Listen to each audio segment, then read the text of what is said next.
रश्याची धारवर तर्रीची तार, रश्याची धारवर तर्रीची तार, सकाळी सकाळी बेचव जिभेवर झणझणीत वार। नमस्कार मंडळी, झणझणीत तर्रीदार चॅनल प्रियाज मॅजिकल किचन मध्ये तुमच्या सर्वांचं खूप खूप स्वागत।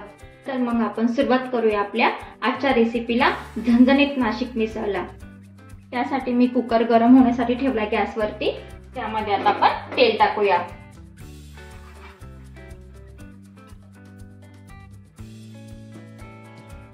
मी 3 चमचे तेल टाकते। इथे आपल्याला मटकी उकडून घ्यायची आहे। त्यासाठी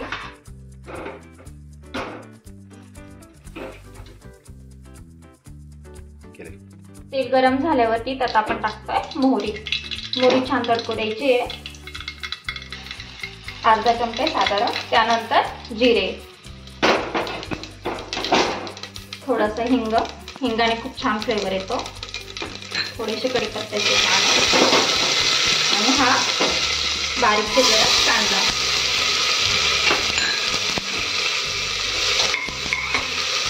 छान परतून घ्यायचा आपल्याला कांदा।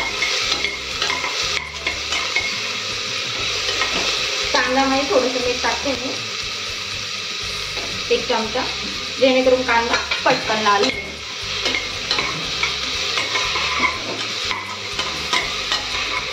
त्यानंतर आपण कांदा लाल झाल्यानंतर त्यात टाकणार आहोत मोड आलेली मटकी।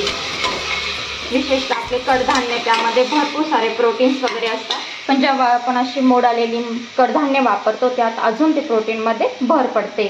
त्यामध्ये मूग आहे, हिरवे मूग आहे, त्याला मोड आलेले असतात। मटकी आहे, त्याला मोड आलेले असतात। वाटाणे, हरभरे, गहू असतात अंकुरित केलेले। जेव्हा आपण हे पदार्थ अंकुरित केले जातात त्यामध्ये अधिक प्रोटीनची वाढ होते। मोड आलेली मटकी सगळ्यांना माहित असेल कशी बनवतात। तर रात्रभर पाण्यात मठ भिजत ठेवायचे। गावठी मठ घेतले तर छानच होतात।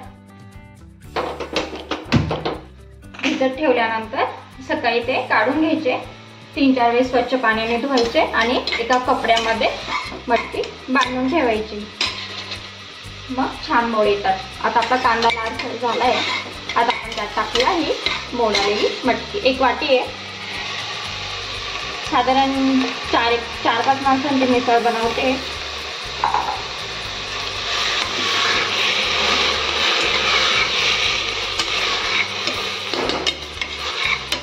परतून झाले। आता त्यात टाकते हळद।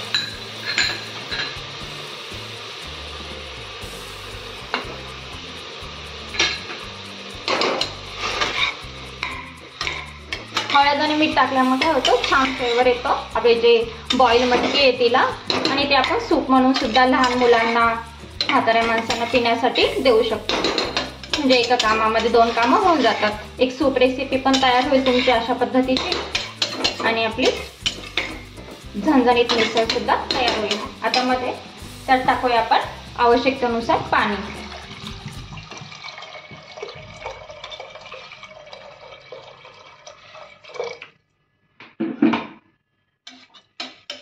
पाणी टाकलं। आता मी आपल्याला शिट्ट्या करून घ्यायच्या आहे।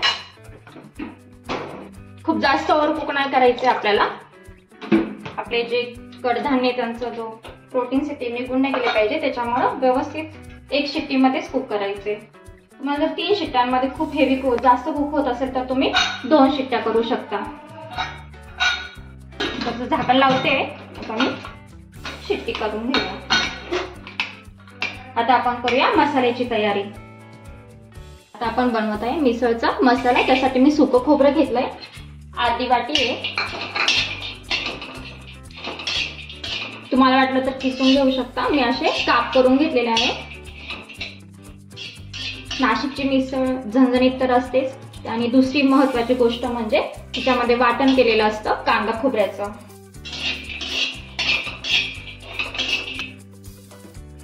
आता आपलं खोबरं छान लालसर झालेलं आहे। आता मी काढून घेते। त्यानंतर थोडंसं तेल टाकते, मला कांदा परतायचा आहे। हे मी मध्यम आकाराचे 4 कांदे घेतले, याचे पण काप करून घेतले। 1 वाटी झालेले पूर्ण। कांदा पण छान लालसर होईपर्यंत परतून घ्यायचा आपल्याला, जेणेकरून मिसळला पण खूप छान कलर येईल आपला लालसर। तरीदार झणझणीत. माझ्या नवीन यूट्यूब चॅनलला तुम्ही खूप छान प्रकारे प्रतिसाद दिल्याबद्दल तुमच्या सर्वांचे खूप खूप आभार. असेच व्हिडिओज लाईक करा, शेअर करा, पण सबस्क्राईब करायला विसरू नका. व्ह्यूज खूप मिळत आहे बघितलं मी, पण सबस्क्राईब थोडेसे कमी आहे. सबस्क्राईब नक्की करा. बेल आयकॉन दाबायला पण विसरू नका, जेणेकरून तुम्हाला नवनवीन व्हिडिओ बघायला मिळतील. कांदा परतते आता आपला. असं म्हणतात मिसळ हा एक पदार्थ नाही आहे, तर प्रत्येक महाराष्ट्रीयन व्यक्तीच्या भावना आहे त्याच्यामध्ये. त्यात नाशिकची मिसळ म्हटल्यावरती झणझणीत तरीदार तर असते, पण तिच्या मागे इतिहास पण आहे. 100 वर्षापासून नाशिकची मिसळ सर्वजण खात आलेले आहे. कांदा लालसर होतोय, आता आपण भाजून घेऊया. आता आपला कांदा लालसर झालेला आहे. आता आपण काढूया. कांदा परतण्यासाठी थोडासा वेळ लागतो जास्त, तर पण परतू द्यायचा व्यवस्थित, जेणेकरून कलर छान येतो. तर मी कांदा काढून घेते. मी सर्व हे मसाले जे लोखंडाच्या तव्यावरती भाजलेले आहेत, जेणेकरून काय होतं, लोखंडामध्ये हिमोग्लोबिनची कमतरता बायकांमध्ये जास्त असते, त्यातून त्याची कमतरता पण निर्माण होत नाही. त्यामुळे आता आपण त्यात टाकूया हा अर्धा टोमॅटो. टोमॅटो परतून घ्यायचा आपला व्यवस्थित. त्यामध्ये जाईल लसणाच्या पाकळ्या, 7-8 पाकळ्या असते. वाटण म्हटल्यानंतर लसूण तर आलाच पाहिजे.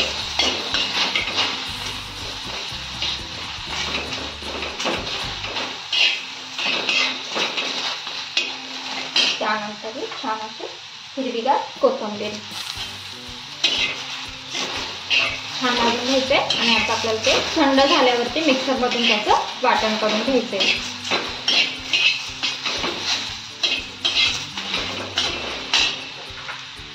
सर्व जिन्नस भाजले काढून घेते मी. थंड झाल्यावरती वाटण करून घेते.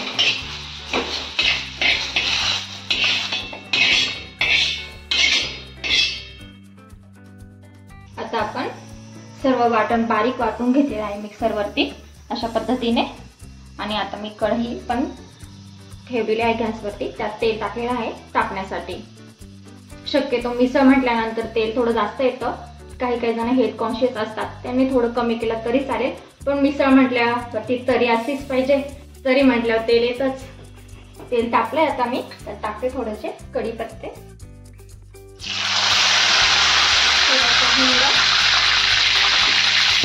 आणि आता आपले सर्व मसाले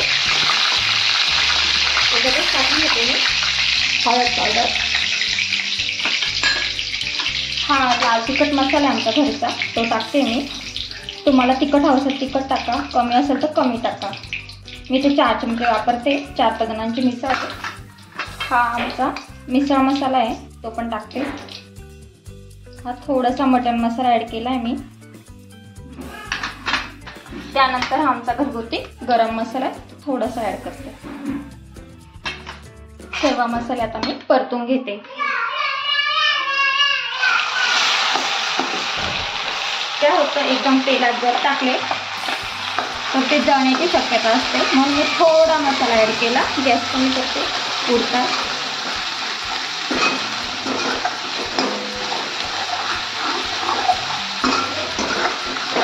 बघू शकता झणझणीतपणा दिसतो आहे. वास पण छान झणझणीतच येत आहे.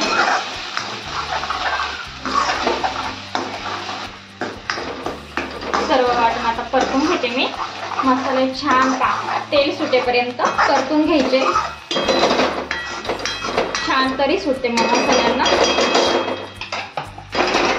अशा पद्धतीने आता आपला मसाला अगदी तेल सुटेपर्यंत परतलेला आहे. तुम्ही बघू शकता कलर अतिशय सुरेख आलेला आहे, भडक असा. मिसळ म्हटल्यावर कलर तर आलाच पाहिजे.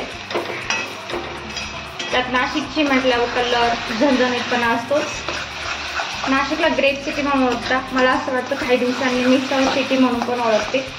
प्रत्येक शहराची मिसळची खासियत आहे. पुण्याची मिसळ, कोल्हापूरची मिसळ, त्यात नाशिकची पण मिसळ बेस्ट आहे. मलाही असं वाटतं. ही रेसिपी तुम्ही नक्कीच ट्राय करा. तुम्हाला खरंच खूप आवडेल. कमेंटमध्ये नक्की सांगा कशी झाली ते. आता आपलं हे बघू शकता स्प्राउट पण शिजून झालेले आहे. त्यात आपल्याला टाकायचे. हे स्प्राउटचं पाणी तुम्ही लहान मुलांना हेल्दी सूप म्हणून पाजू शकता. वयस्कर माणसांना देखील खूप हेल्दी आहे. स्प्राउट आहे त्यात, खूपच हेल्दी सूप आहे. आता यात आपण टाकून देऊया. मसाला अतिशय छान परतलेला आहे आपला. मी यात टाकते आपलं.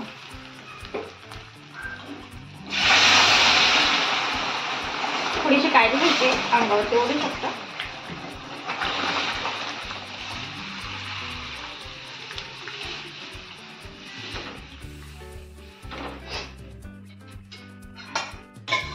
उरलेली स्प्राउट आहे ते पण काढून टाकते.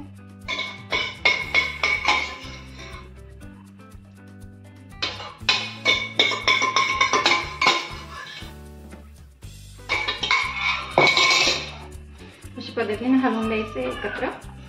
पाणी वगैरे ऍडजस्टमेंट करू शकता. हवं असल्यास गरम पाणीच टाका, जेणेकरून कलर छान येतो.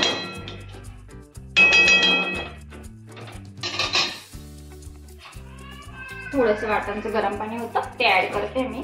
मला अजून पाणी हवंय 4 ते 5 लोकांसाठी म्हणून. त्यामध्ये मी टाकते आता मीठ. बाकी आहे, बॉईल करताना मीठ टाकलं होतं मी, त्याच्यामुळे आता 1 चमचा टाकला होता, 1 चमचा टाकते. मीठ कसं चवीनुसार टाकलं जातं, काहींना कमी अधिक लागतं, त्यानुसार तुम्ही ऍडजस्टमेंट करून घेऊ शकता. नंतर बघून घेऊ शकता, थोडं ऍड करू शकता. थोड्या वेळाचं उकळू द्यायचे, जेणेकरून कट चांगला पडेल आपला. नंतर गार्निशिंगसाठी थोडीशी कोथिंबीर. कट येते तोपर्यंत मी प्रिपरेशन करून घेते मिसळ कशी वाढायची त्याची. बघू शकता अतिशय छान प्रकारे आपला कट आलेला आहे. किती छान तरी आलेली आहे. झणझणीत रस्सा एकदम तयार आहे. चला आपण वाढूया आता प्लेटमध्ये. साठी पहिली जाईल बाउलमध्ये थोडीशी मटकी. स्प्राउट टाकले मी आता.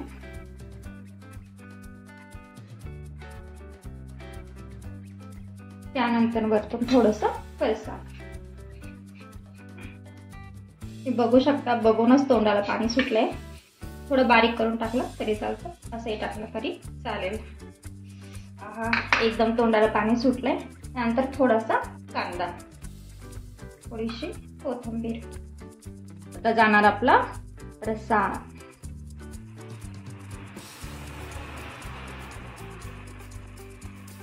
आणि त्यावरती तरी.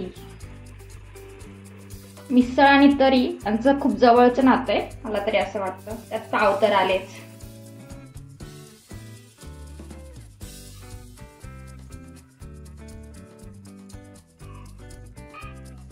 आता जातील आपले पाव.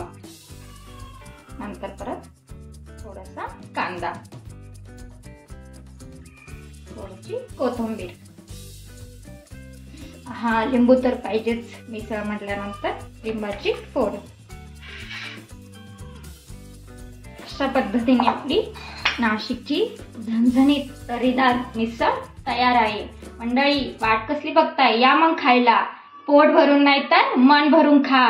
भेटूया नेक्स्ट व्हिडिओ मध्ये.